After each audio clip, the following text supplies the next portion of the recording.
I'm Sarah. And I'm Paul. And we're just checking to make sure you're listening. Because at this point, you actually are. We're pretty deep into the season. And like we were during season 1 of Prison Break itself, because by this point in the season, we were actually making the show while the show was already airing. And that was very exciting. It was cool. And this is fascinating for us because we're like reading your comments on our Instagram and email and everything at the same time that we're putting together these episodes. So it feels like there's a sort of organic feedback thing going on. We like it, is what we're saying. Yes. And also, when this show started, the kind of interneting along with your favorite TV show was a pretty new phenomenon. And we all kind of got to experience the beginning of that in real time. And that was exciting. But we are really grateful you're here listening with us. The feedback has been great. And we're just so glad you're tuning in is an expression I'll use, even though that might not be what you're doing. And while forgive me, Paul, I know you're going to hate this, but just because, like, of the gratitude side, it's been really lovely to do this with you. You know, we don't get a chance to spend that much time together, and we've gotten more. This is like actually probably the most time we spent together since we did the show. And I'm happy about it. And I know you can't take a compliment any better than I can. So we'll move on.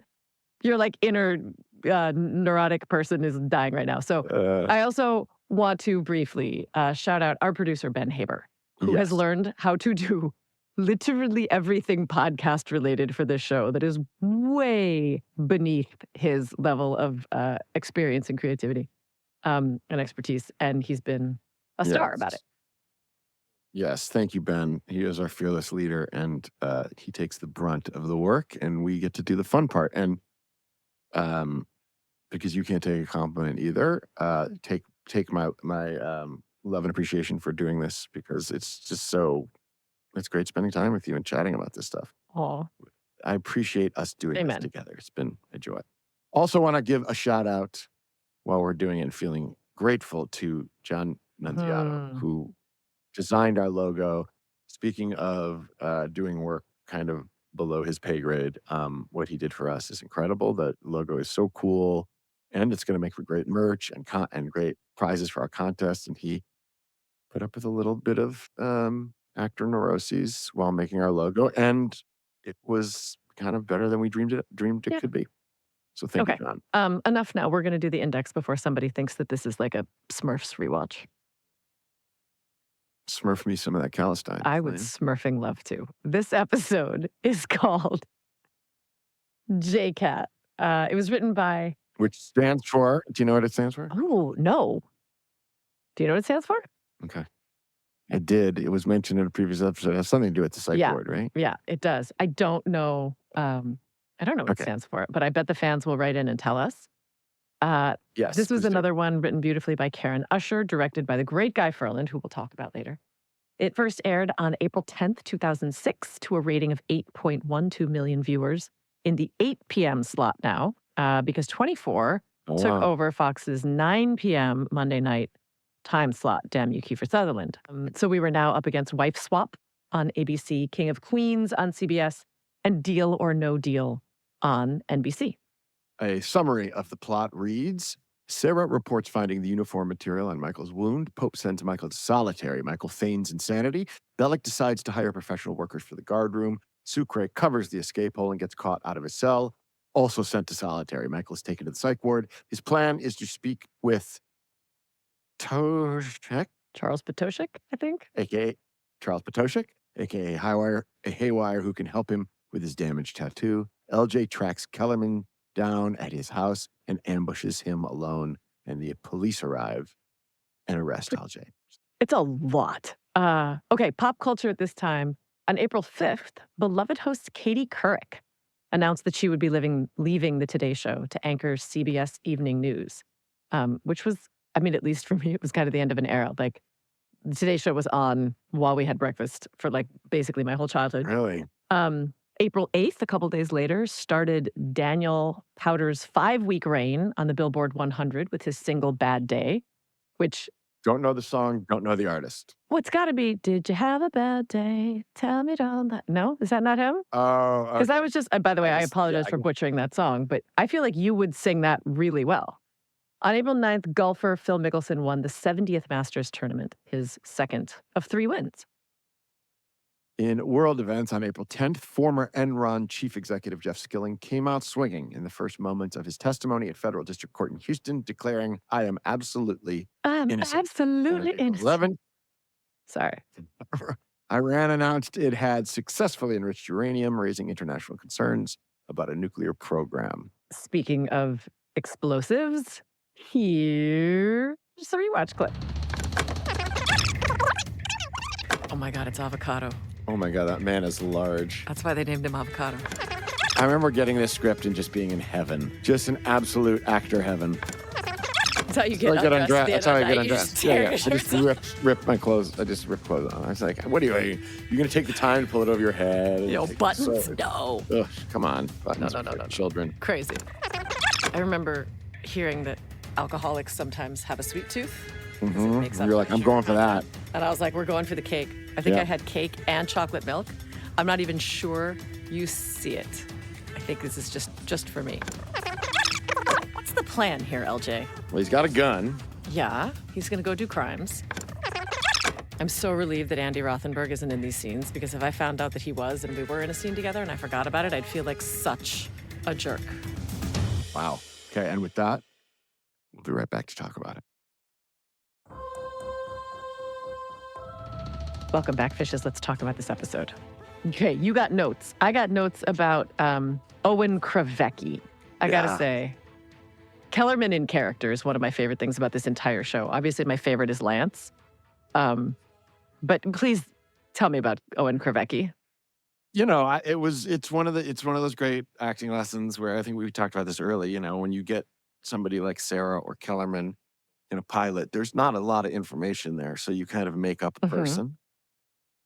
And then as you go forward, and I don't imagine the writers knew there was going to be an Owen Kravecki as they started breaking the season. I mean, maybe they did, but I certainly wasn't filled in on it. And it's one of those, again, we keep talking about theater acting. When you do a play, it doesn't change. It's the same. You know everything there is to know. So it's kind of a Bible, and it's kind of like all the information you need is there. And when you're doing a movie, it can change as you go along. But TV is really the only continually serialized form where you get information about your character, sometimes deep into a run where he's like, oh, I came up with this thing. I'm from North Carolina. Are you telling me you didn't have on your bingo card that you were a buffalo jerky salesman? It was so exciting to get the script and see that and say, oh, now I get to do this. And then there was the kind of actor insecurity of like, do I have to pretend to be a different guy? How would I do it? And And I remember Guy being super helpful with that. And Guy's the director of this episode. Oh, Guy's the director of the episode. Because, it's kind of a funny scene. He's pushing buffalo jerky on this cop. And what and what I remembered is that, people with maybe personality disorders are good at manipulating people. So wait, is that a Kellerman has a personality disorder? I mean, I think he has some sociopathological tendencies. Okay. Not full-blown Bellic. He murders a lot of people. He murders a lot of people. Yeah. And it starts ramping up. Yeah. I mean, I think the kind of detachment that he needs in order to do his job. I mean, in theory, he would have killed LJ. Do you think he would have killed LJ had the police not intervened? I mean, he had a gun on him. It's a good question. Yeah. That's a good question. Probably. I mean, and made it look like, he had broken in or whatever, as he actually, I didn't have to make it look like. Right. It's just great when you get something like when you're playing somebody and you get stuff to do like that, and all you really have to do is execute what's given you, and everybody says, oh, your character's so three-dimensional. And we're like, that's because they made me pretend to be a whole different guy. And you didn't chew the scenery with it. Do you know what I mean? There's a version where it's like, oh, I'm Owen Kravecki and I sell buffalo jerky. Do you know what I mean? Like you go full Fargo. Right. Which, by the way, I love everything about Fargo. At least the movie. I've never seen the TV show. But I as with most things with your performance, the restraint actually is part of what worked because he just felt super believable. It was well, as long as we're on that scene, it was first time I was ever squibbed. Oh. And it was on my shoulder. Right. So you got to not look in that direction. And you got to really not look in that direction. And the first time you're squibbed, it's fine because it surprises you. The second time you're squibbed, you know it's coming, and it's like being slapped on camera. It's hard to It's not almost impossible not to anticipate it. flinch. Yeah. But it was right next to my ear and all that, and it was blood, and it was so fun. And Did it get hot? Sometimes they get hot, the charges. No? I don't recall it getting hot. Okay. But I remember it had to be relatively large because that was a wool overcoat I was wearing. Yeah. And they had to rip a hole in it. Yeah. They also had at least two, maybe three. And I remember Rachel and Lizzie, and can't remember Rachel and Lizzie in hair and makeup? wardrobe. Okay. No, wardrobe. Okay. We're like, yeah, one of these is squibbed, and then we have an extra, and Fox doesn't need it back. So do you want an overcoat? I was like, oh, yeah, I love an overcoat. I have that overcoat. I think I still have it. You know what's funny? I actually have a Dr. Tancredi overcoat, too. I don't remember how it Those came. days are over, by the way. They are. Oh, no. Yeah, Oh, now yeah. they can't. You can't.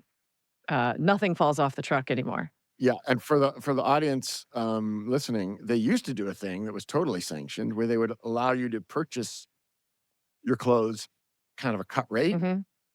And then sometimes they would just give stuff to you. And then a lot of times it would just go into a warehouse, and then executives and their families would just go in and pick stuff up. I think those days, I think now with corporate oversight, that stuff is over. I did a show for NBC a few years back, and my character had all these great sweaters. And they were like, yeah, you can buy them for 50 cents on the dollar. And I was like, Wow. okay.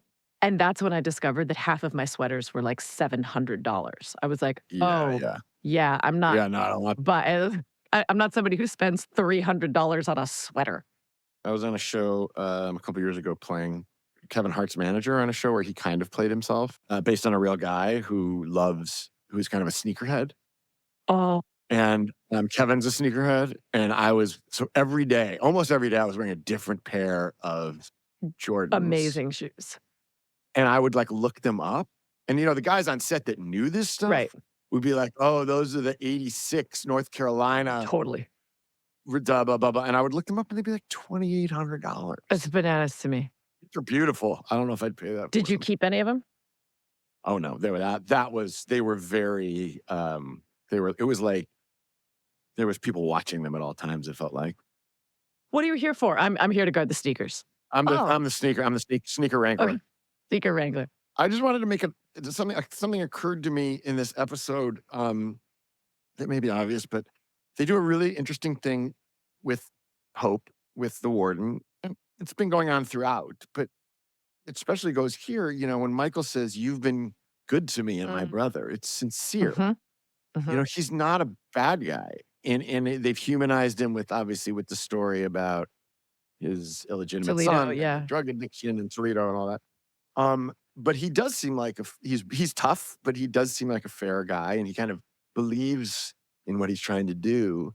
And I think a lot of shows would have just made him kind of like a Shawshank monster. The sheriff. And then and so my point is, I think it's so interesting how these writers make characters that are kind of brutalizing the leads more sympathetic. Even Kellerman, once you've introduced Michelle Forbes' character, Brinker makes him look. it makes him, you don't, I don't know if it's sympathy, but you see that this guy now there was no obstacles for Kellerman before. It was just, he could just kind of move through Carte the blanche. world. And now he doesn't know the vice president's been nipped, even she, who has this kind of ulterior motive, almost evil motive with her brother. Now she's having her stuff questioned, and she's being forced into a corner. And so it just makes everybody more conflicted, makes them more human. No, and one of the things I really liked is when you say this was always about you and your family, and most importantly, the country. There's something about that I specifically asked for that. I wondered because I looked it up, and I was like, that's not in the script that I had. It's not? No. But what I like about it is all of a sudden you become an ideologue. Like, this is a man who believes in something. He may do bad things for it, but he's not somebody who's just about his own agenda. Oh no, and I think we talked about that in the Hmm. maybe in the first episode or something. But when I did, this is at like peak war on terror Yep. era, and I did a lot of reading about special forces, a lot of reading about Secret Service, a lot of reading about people who enlisted after 9/11. Hmm. The sense of I'm doing Patriotism. things outside the law, but for a greater good. I Yeah. think that's only when you're looking for how can someone do what Kellerman is doing, where he's either a psychopath or he Mhm. believes he might have sociopathological tendencies, but he does. I think there is just no other way to do He it other believes than he he's a believes the patriot. thing. Yeah. You He know, believes he's a patriot. small thing when we had that first conversation about it, I think I said, I used to have this coin that was given to me by the Secret Service that trained me on the Secret Service pilot that I did for ABC that went nowhere. Um, and I found like tucked away in a bunch of stuff I took from set, just like papers and call sheets and stuff, this Secret Service coin, which I am told beats any other coin if you put it down um, with military folks. So all these years, Ah, I've been like, I lost this thing and I feel terrible. So anyway, that's my stupid Secret Service story. I want to talk about Guy Ferland, yes, our director. our director. If memory serves, this was one of the, if not the first episodes that he directed. His Of career, television period. his career was very, very, very new. And it was interesting because we had all these super experienced folks. And Guy, I tried to get him for this episode, but he's directing someplace far flung and in the wrong time zone. But we'll have him on eventually because they had all these really high level directors, the Brad Turners, the Mike Watkins, the Kevin Hooks. I mean, the people with big careers, most of whom were coming off of 24 or something else with Fox. Mm, mm, And Guy came in, knocked it out of the park, would go on to direct 2 episodes of the reboot in season 5. But in the meantime, would come onto Walking Dead. oh, He did a bunch of Sons of Anarchy, and he did the episode on Walking Dead where my character died. And oh. so he's killed both of us, you and Yes, he did I. that.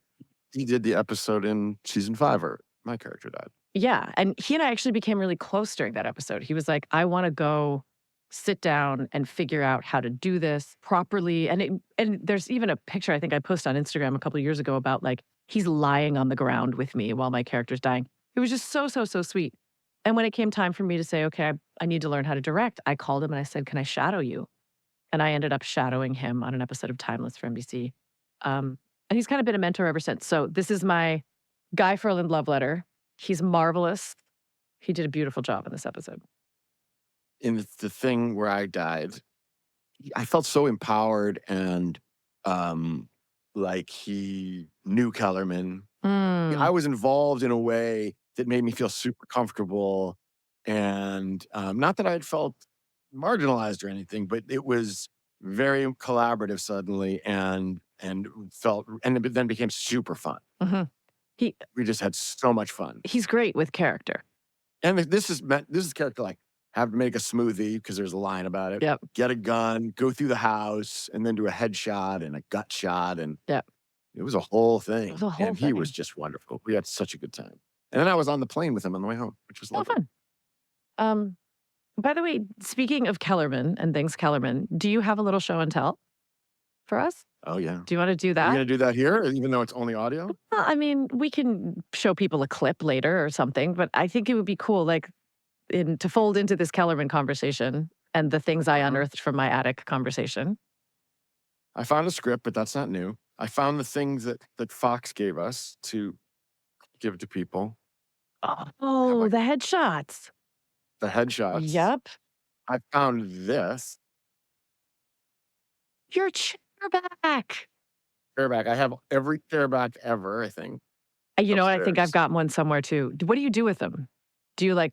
I put them in a box. Okay, I thought maybe you put chairs on. And I looked in. No, I can't. And then I have this, which is that's Brando's writing, not Marlon Brando, our prop masters. Brando, the props. These were. He's holding up a glasses case. I'm holding up a sunglasses case. These were the Kellerman sunglasses. If you put them on, does it go gong? Boing. Oh my God, And they I'll have look you know so that these good. are so much research on Did you? this.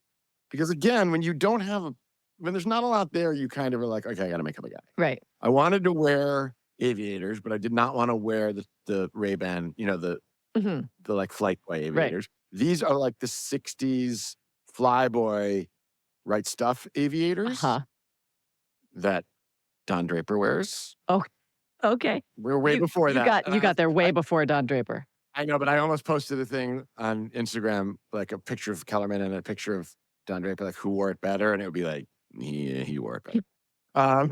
He looks great.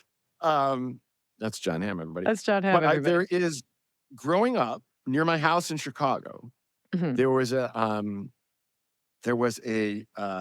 Army Navy store with it was like when I think a lot of Vietnam guys sold their stuff to these Army Navy stores. Yeah. All the surplus and stuff. Pins and sunglasses and all the surplus stuff, or they got it from the Army. And I always loved that place. And so there is one here, a famous one that's like at Cahuenga and Melrose. Yep, I've seen it. Where I would get these sunglasses. And I brought these to, it was a whole thing. I went to Matt and Paul, and I was like, I think he should. Don't make me, a lot of times on TV, they don't want you wearing sunglasses. No, it's a reflection issue. Yeah. Can't see your eyes. No, well, they coated these. Oh, okay. And if they coat them, that means there won't be a reflection. The camera won't be reflected, and there's a thing they can do. But I really fought in the first couple episodes, like, please let him wear sunglasses outside. I mean, it's a thing. And they let me do it. And then the other thing was I went and found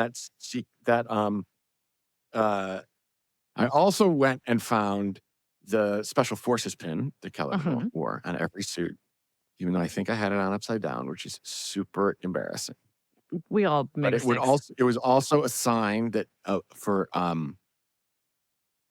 trouble, like if they wear it upside down. Oh yeah, like a flag upside down, nation in distress. Okay. And then this, which I wore in every scene. Oh, the Kellerman ring. Kellerman ring, this is the 82nd Airborne ring. A lot of Special Forces come from 82nd Airborne. And I found this ring in Chicago at one of the Army Navy stores. And I bought it. And it was one of those things where I was like, to the prop people, I was like, please don't lose this. I need it. Yeah. But it was really one of those things where when I put my suit on and I put this ring on. Yeah. That was the guy. It was just mad. There was something talisman magic about it. Like I just felt like him. Well, because you were you're so different from Kellerman. And I mean, which is not to say that Wentworth is Michael Scofield or Dom is Lincoln, but like on every job, there are people for whom the Venn diagram between themselves and their character is bigger. Getting to put on any kind of uniform, like such a defined, I know it was just a suit and tie, but that's what the Secret Service guys, that's the uniform. Felt like armor. Also, I will also say this, walking on set, if we were at the prison I was the only one in a suit. Yeah. There's a status thing there. People treat you differently. And stand up straight and all that stuff. That was something that I was thinking about watching this episode, because this is really the episode where Tweener, we've seen him turn into the rat, but this is the first time that he really kind of gives something major away that could endanger the dudes, the guys, the breakout team, the Fox River 8. And, it makes me think about the way sometimes audiences conflate a character and the actor playing them, and how challenging that was for Lane in his life, and I'd love to talk to him about it at some point. Obviously, when he was, incarcerated himself, I think it became terrifying to him. But even before that, it can be really odd to have fans hold you accountable for words you didn't write and character decisions that you don't make. And in some very perverse and weird way, the better you are at it, the more the audience loses the ability to say, well, that's the actor and that's the character. I can't, it's one of the things that surprised me, the boundary thing surprised me when people started recognizing me. It made me think a lot about how it's scary it must be as a woman um, to be recognizable, especially if you're playing somebody who's been sexual on screen. Super.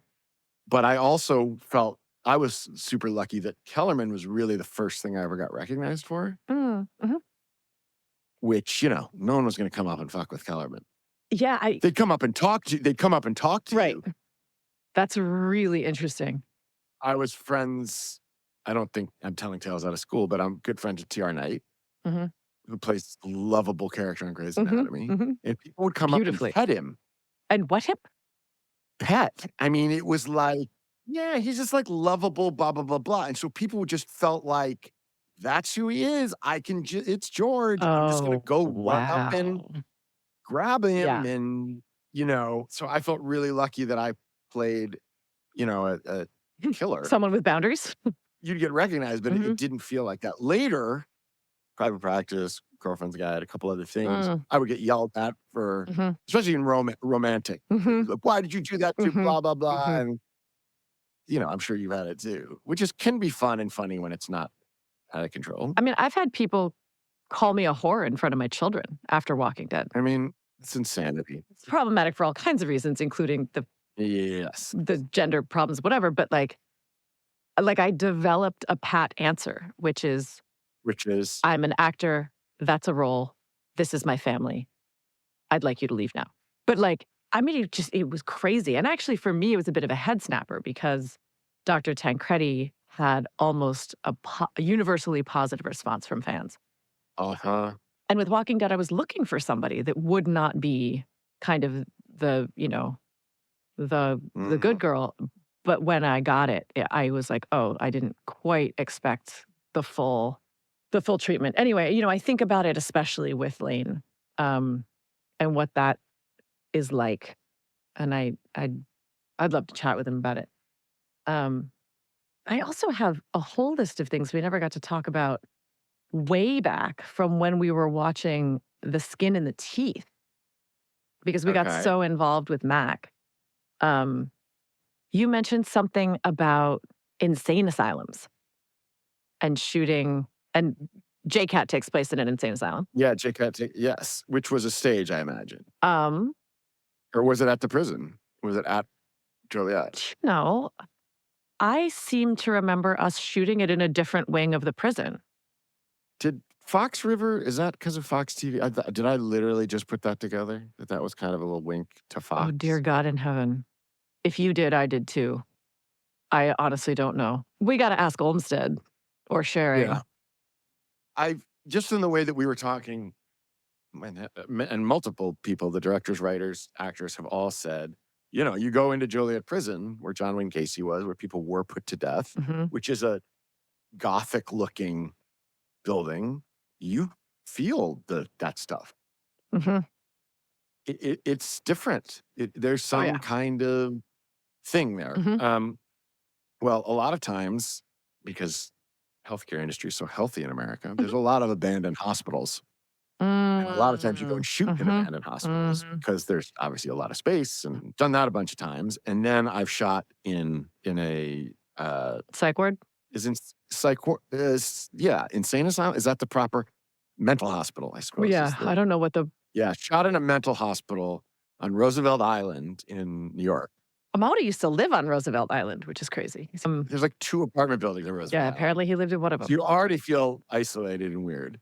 And Roosevelt Island, for those who don't know, is in the middle of what is the Hudson River? Yeah. And it's weird. It's this itty bitty island. Yeah. But it was this abandoned hospital, and literally there's water and in the basement, and we're filming a comedy. Oh no, you're a comedy? CBS, half-hour comedy. Oh dang. And my character was having a funny operation, and I was playing Deborah Messing's husband, and we went to lunch, and I was in a hospital gown, and we go down into the basement to eat lunch, and it is creepy, abandoned wheelchairs with one wheel spinning, like Jacob's ladder. Yeah, dude. Creepy. It's the worst. No. And then after lunch, we get into the freight elevator to go upstairs. It's me and probably 12 Teamsters, New York crew, none of whom I know, and we get stuck between floors. Oh, shit. And I don't know if you've ever been stuck on an elevator. Mercifully, no, and I'm knocking all kinds of wood right now. And this is like in a hospital where you're like, this place, I mean, they're running, there's no electricity here. They're running a Right, this is a generator, Jenny. the whole building. And we were in there like not a short period of time. And you're in a hospital gown. I'm in a hospital gown. And I had that whole thing of like, Was your butt they're gonna come in here and think I'm a like escape patient. No Oh, proof that I'm, my God. Yeah, it was really, and then you had to go do it like the lightest, funniest scene. Oh, I can't I mean, I've shot quite a lot in a very notorious place in Vancouver, which is called Riverview, which is a former it's a former mental institution, but it's a complex. It's many buildings. And it is, in fact, I've been told it's at any given time, there's like 3 or 4 shows shooting there. It's one of the most active filming sites around. And it's haunted as fuck. And one of the stories that I heard I was directing in a building, and the sound mixer was like, just don't go downstairs. And I was like, what do you mean? And he goes, these floors are okay, but downstairs isn't okay. And I said, okay, everybody's got stories, but like, are they real? And he goes, oh yeah, here's what happened to me. He said, when I started out, I was a boom operator. And my sound mixer said, there's something going on downstairs. I'm getting an echo. Please go make sure that all the doors are closed to the rooms. So, it's a ward, right? So there's a dozen doors or something. He walks down the hall, closes them all, turns to go up the stairs, legit hears something, feels a breeze on his neck, turns around, all 12 doors are open again. And he just went upstairs and he's like, somebody else is going to have to close those doors. I'm never going back down there. Like, it is.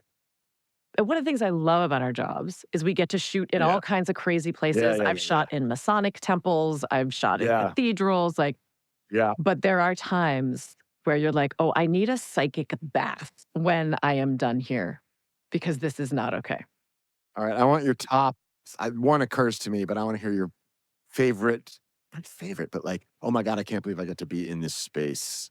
Just real quick, top of your head. Oh, oof. I mean, honestly, I think the closest that I would come is this crazy Masonic temple because I've always been really curious about what's in there. And we got to shoot in one in DC, like a real big deal one. Again, for this failed Secret Service pilot that Clark Johnson directed. I always say I starred in the first thing Clark ever shot that failed. We've been friends ever since. Congratulations. But it was amazing to just kind of look around at this place. And every time you took a step off set, there would be someone from the temple being like, you can't go down here. You can't, please go back to where you can't go down here. So of course, my husband waited until everybody was focused on something else and like went prowling and, discovered into every single like reconned. How about you? Two come to mind. One was I'm an enormous Bulls fan, and they won their first championship in LA at the Forum against the Lakers. And I got to shoot on the floor, not during a game. I think had Staples already been built? Maybe Staples had just been built, but the Forum was still there. And it was still the Lakers floor. And we got to shoot on that floor. And I went and stood like where Jordan stood when they won the championship. I stood where Paxson shot those shots to hit 3. That's cool. I had to do that. And then also on a different movie, also in LA, we shot next to the abandoned, now torn down Ambassador Hotel. But our lunch was in the Ambassador. And that's where Bobby Kennedy was killed. Wow. In the kitchen. Wow. We broke it. We like snuck into the kitchen. And we, of course, have stories about the grassy knoll in Dallas when we get there. I will say, I have pictures of me on the grassy knoll. I know you do. The coda to that, actually, not a coda, but another answer, I think. We got to shoot on a real live C-130, giant aircraft for season 4 on a on a runway. And that was pretty bananas to be like, oh, thank you for lending this to us, Air Force. That was amazing. Did we talk about the show or not? I think so. A little bit. Okay. I don't really have too many more notes on the show. I have something about avocados. Is that a thing? Why was that guy called Avocado? For no apparent reason. That's just a scary nickname. Maybe because he was shaped like an avocado? Okay. I don't know. I only had one other thing to talk about, but we're kind of out of time. I can push it to next time. We're pretty close, but do you wanna try it? Oh, we're gonna talk about eating on film, but we can do that later. Mhm. Yeah. Did we not do that? I feel Did you? like I told a story about that. The Walking Dead You well, story? Yeesh. no, save it for next All time. right. Um, okay. Well, with that, we'll be right back. And we are back. And we're back. Okay. So this was sort of show and tell week. I showed some of my original props here. And Sarah has a bit of a surprise for us. It's, what do you got there? Fan mail. Is that right? So, okay, I found some fan mail from season 1 that I had found and answered and kept.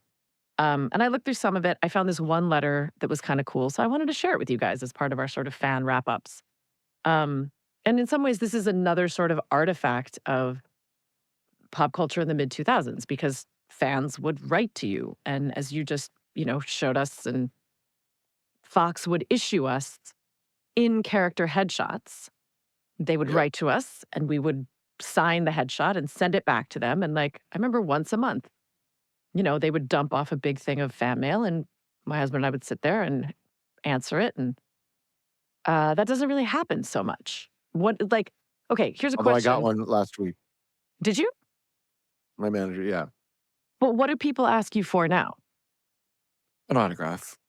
Do Or they? they'll include a picture to be signed, yeah. Because to me, everybody wants selfies. That's like selfies have replaced the autograph in my experience. Of course, that makes sense. Which is interesting. Okay, so here's the letter, and I'm going to read the whole thing. And if we decide to cut some, we can. To Sarah Wayne Callies, care of the William Morris Agency, which is where I was at the time. Dear Sarah, I am a chief petty officer in the United States Navy, stationed on board a submarine homeported in Kings Bay Naval Submarine Base in Georgia, and a huge fan. We will be deploying very soon, and I would be honored to receive an autographed photo of you to display on our submarine. On board the submarine while deployed at sea, the entertainment world provides us one of our only sources and reminder of home. We're currently looking to decorate our cruise lounge with autographed celebrity photos. The cruise lounge is the only place the sailors of the crew can go to watch movies, listen to music, and read magazines. Time off is at a premium while underway. And the movies and magazines are a source of great pleasure and the only way the crew can unwind. We're hoping you would help us out by sending us any autographed photographs so that we can frame them and display them on the walls and in the display case that has been designed to hold mementos obtained by the crew. We're very proud of the limited space we have. We would be very proud to display your autographed photo on the submarine. Thanks in advance for your time. David Alberts, YNCSS, United States Navy. I gotta say, of all the fan mail that shows up, it's all special in its own way, of course. It always means something a little special to me when it comes from the armed forces. That's a lovely letter, by the way. Thank you for sharing it. It's crazy. I did a Goodwill tour in October. Yeah. Right before you started recording this. The thing that he said about we heard it over and over again because I was like, what am I providing? I was so glad to do it, and it was such a joy, and it was fascinating. But I was like, do these people care? I would have that thought. Yeah, like why do they care about me? Why do they care? Yeah. It's nice to hear that it provides comfort is the wrong word, or entertainment. Just entertainment. Just nice to be able. I'm just really not saying this right. No. I know what you mean. There's something about the idea that we get to be a part of a story that made the cut meant the world. So I got to say, if David Alberts of the United States Navy is out there, hey man, thank you for sending that. Yeah. And I'm married into a military family, so to everybody serving overseas, thank you for your service and thank you for doing what you do. There you go. You want to wrap us up, Paul? Let's wrap it up. Okay. We have a call-in topic for this week because our call-ins have been great. The call-in number is 4013 P-Break. 4013 P-B-R-E-A-K. This week, our topic is fan fiction. Fan fiction kind of exploded right as Prison Break hit the world. I mean, because people were interneting and connecting about shows, and there were message boards, and fan fiction And you could exploded all over the publish place. stuff. So, oh, yeah. Call us and tell us, did you read fan fiction? Did you write fan fiction? If you read it, were you traumatized by it? Were you inspired by it? We'd love to hear from you, especially if you wrote it.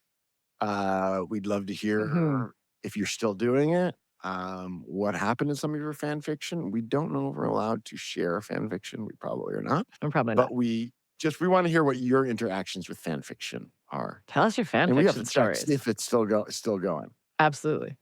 And don't forget, you can subscribe to our Watch Party episodes on Patreon. The link is on the show page, wherever you're listening right now.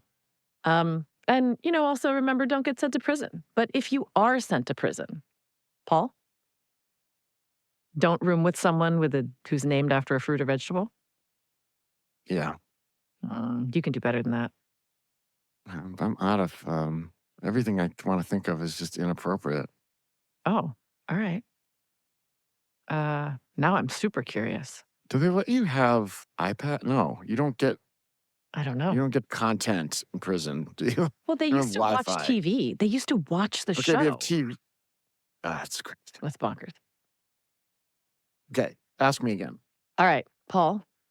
Remember, don't get sent to prison. But if you are sent to prison, take care of your teeth. Take care of your teeth. That's good advice. All right, everybody. I guess that's it for us. We'll see you next time. We'll see you next time. Thanks for being with us. Yeah, we're grateful. And Prison Breaking with Sarah and Paul is a Caliber Studio production. Your hosts have been friends, but not besties, but maybe getting closer to it. Sarah Wayne Callies and Paul Adelstein. Our prison warden is producer Ben Haber. Love them. Getting us all caught up in the prison yard is editor and sound designer Jeff Schmidt. The front man of our jailhouse rock band is Paul Adelstein, who made all our music. That's true. Taking the nightly head count is production assistant Drew Austin.